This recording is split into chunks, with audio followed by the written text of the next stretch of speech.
You're watching The Source on CNN Philippines. I'm Ria Tanwat Cotrillo. The Agriculture Department is looking into the spike in the prices of onions. The DA has allayed concerns on a possible shortage, saying supply is seen to stabilize this month. This comes amid soaring prices of other goods, including rice, meat, and poultry. Let's go straight to the source of the story. Agriculture Assistant Secretary Kristine Evangelista. ASEC, good morning. Good morning, Ria, and good morning to everybody.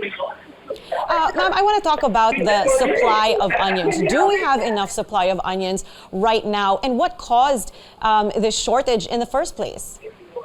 Well, the supply of onions for December, based on the inventory, seems okay. However, the inventory is still being vetted together with our stakeholders.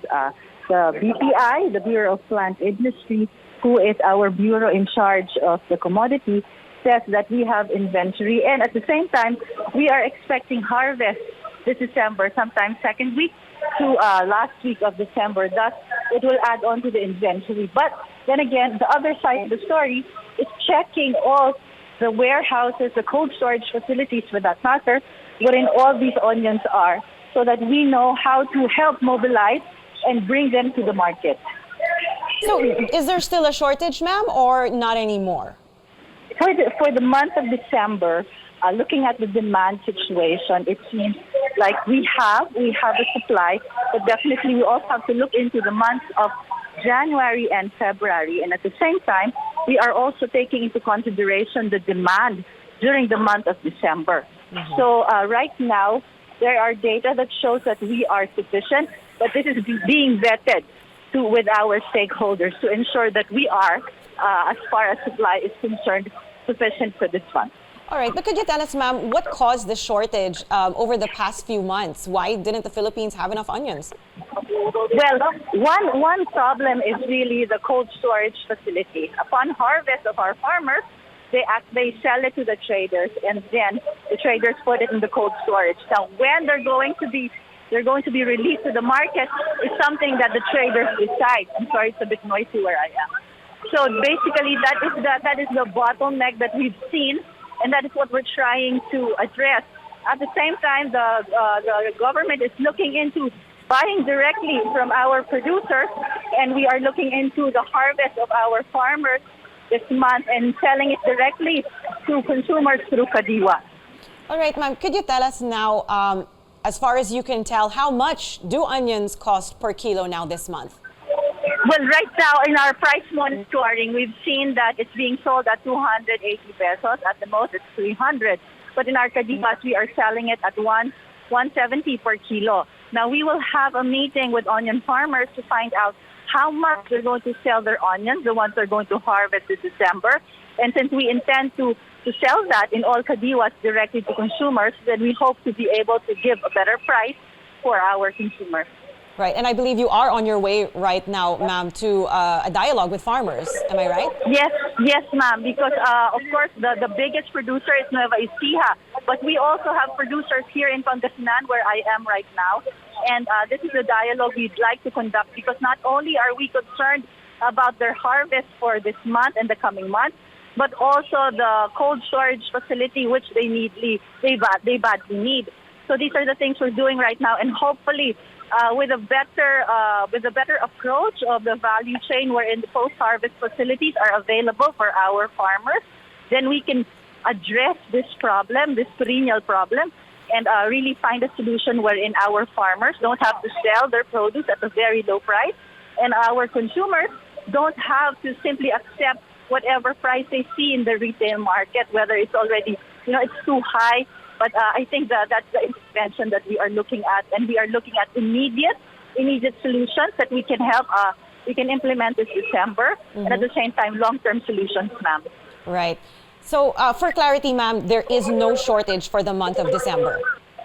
Well, this is something based on our Bureau of Plant Industry. But again, as I mentioned, we are vetting this data with our stakeholders. That's why I'm on the ground right now, because I'm actually asking our farmers how much produce are they expecting to harvest to be able for us to come up with a real concrete and supply situation. And we know for a fact for December we will be sufficient. But as far as the Bureau of Plant Industry is concerned, data shows that we will be sufficient for the month of December. Now, ma'am, you've been investigating the surge in the price of onions. In the course of that, what have you found out so far?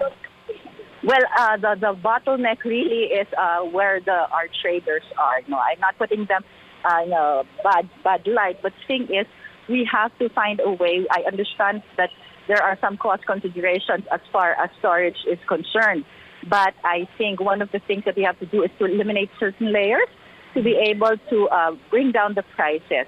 Our farmers harvested their produce March, April.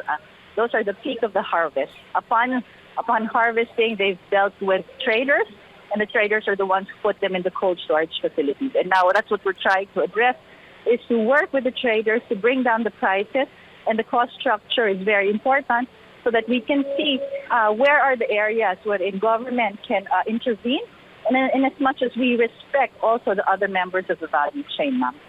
All right, the ASEC shifting topics now. In a GMA News report, authorities discovered tons of expired pork meat in Manila being sold online. And this meat also reportedly came from countries with cases of African swine fever. Can you tell us more about that, and how do you plan to crack down on these expired meat sellers? Well, the meat is actually a commodity that is being focused by the Bureau of Animal Industry. And of course, we have the National Meat Inspection. That's another attached agency of the department. But as far as the consumer affairs is concerned, what we intend to strengthen is, aside from food safety, is food traceability. So we are working with our attached agencies to address these things, because definitely we don't want our consumers to be buying products that can affect their health.